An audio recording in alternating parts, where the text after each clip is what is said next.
एक ऐसी खबर बताने जा रहे हैं जो हम सभी के लिए एक चेतावनी है। डिजिटल दुनिया में जहां हम अपने जीवन साथी की तलाश के लिए मैट्रिमोनियल साइट्स का सहारा लेते हैं, वहीं कुछ जालसाज इसका फायदा उठाकर निर्दोष लोगों को ठगने का काम कर रहे हैं। नागपुर साइबर पुलिस ने एक बड़े मैट्रिमोनियल फ्रॉड का भंडाफोड़ किया है। इस मामले में पुलिस ने 3 आरोपियों को गिरफ्तार किया है, जिनमें एक विदेशी नागरिक भी शामिल है। साइबर पुलिस के अनुसार एक उच्च पदस्थ महिला अधिकारी के साथ 8 लाख रुपए की धोखाधड़ी की गई है। पीड़ित महिला ने अपनी शादी के लिए एक मैट्रिमोनियल साइट पर अपना बायोडाटा अपलोड किया था।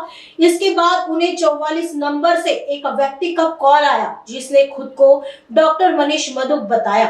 आरोपी ने खुद को NRI बताया और शादी का झांसा देकर महिला से दोस्ती की। जल्दी उसने अलग अलग बहाने बनाकर महिला से 8 लाख रुपए ऐंठ लिए। पुलिस ने जांच के बाद पुणे से राहुल चौहान और मोहम्मद फहीम शेख को हिरासत में लिया। इनके साथ ही मलावी देश का नागरिक फ्रांसिस जुम्बा भी पकड़ा गया है। जांच में पता चला कि फ्रांसिस जुम्बा का पासपोर्ट और वीजा 2024 में ही खत्म हो चुका था, फिर भी वह अवैध रूप से भारत में रह रहा था। आगे की जांच साइबर पुलिस कर रही है।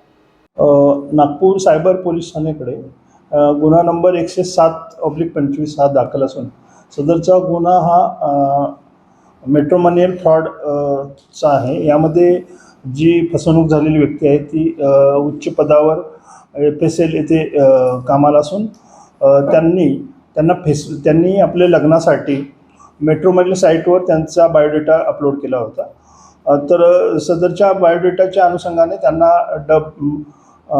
+44 या नंबरवरून डॉक्टर मनीष मधुक असं बोलत आहे असं सांगून त्यांच्याशी सलगी वाढवली की मी इंडियन फॉरेनला असतो आणि मी आता इंडियात येऊन मी स्थायिक होणार आहे आणि मला तुमच्यासारखीच उच्च पदस्थ मुलीशी लग्न करायचं आहे वगैरे असं सांगून त्यांच्याबरोबर त्यांनी संबंध वाढवले आणि त्यांच्याकडून कोणत्या ना कोणत्या कारणाकरून वगैरे त्यांच्याकडून पैसे घेतले आणि आपण लग्न झाल्यानंतर आपण एकत्रच राहणार आहोत, ते पैसे मी तुला देईन वगैरे असं सांगून त्यांची 8 लाखाची फसवणूक केली होती। याबाबत आपण गुन्हा नोंद केला आणि सदर गुन्ह्याचा तपास माननीय पोलीस आयुक्त Ravindra single sir, joint CP sir, माननीय DCP लोहित मतानी सर यांच्या मार्गदर्शनाखाली API बागुल आणि आम्ही चालू केला। सदर गुन्ह्यामध्ये ज्या अकाउंटवर पैसे त्यांनी भरले होते ती सर्व अकाउंट 2 पुण्याची होती। त्यामध्ये पुण्याचे राहुल चौहान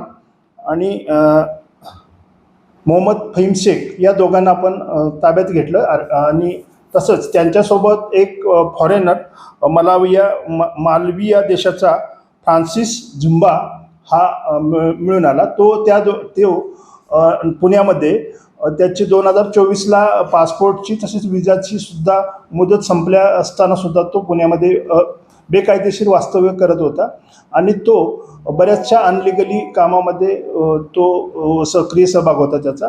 तो या दोघांचे जे अकाउंट असतील किंवा इतरांचे अकाउंट असे पुढे वापरून त्यांचा जो पुढचा जो आरोपी आहे, जो पाहिजे आरोपी फ्रान्सिस आहे त्याला तो देत होता आणि यांच्या मार्फतीने ते अशा प्रकारचा भारतीय मुलींना मैट्रिमोनियल साईटवरून माहिती काढून वगैरे ते फसवणूक करत होते।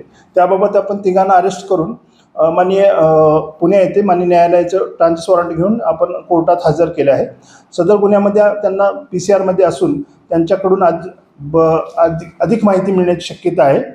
यातील जे पैसे गेलेले त्याचा सुद्धा आपण तपास करत आहोत आणि यांच्यासोबत आणि कोण आरोपी आहेत याचा सुद्धा तपास करत आहोत। यामध्ये तिन्ही आरोपींना जे फॉरेनर फ्रान्सिस झुम्बा याचा सुद्धा आपण त्याचा विजा आणि पासपोर्ट एक्सपायर झाल्यामुळे आपण फॉरेनर ॲक्ट वाढ करून सदर तिन्ही आरोपींना 4 दिवसाची पोलीस कस्टडी मान्य न्यायालयाने दिली आहे। आता ते पोलीस कस्टडीमध्ये असून सदरच्या गुन्ह्याचा तपास आम्ही करत आहोत।